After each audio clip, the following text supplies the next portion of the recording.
Good afternoon. So what we're doing is running the mulcher packer where we no-tilled the soybeans into the corn stubble.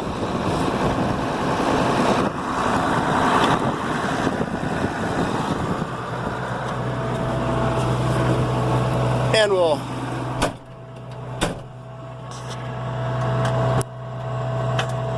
give you a quick little a quick little look of what's going on here.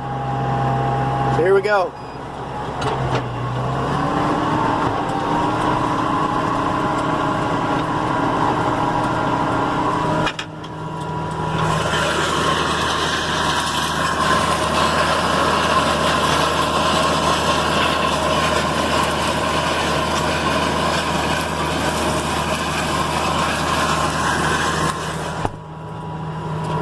And there's a look at where we've been.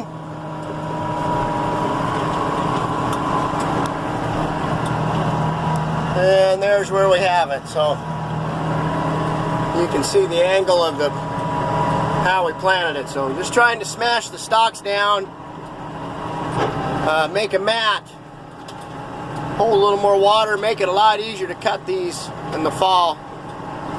So have a nice day.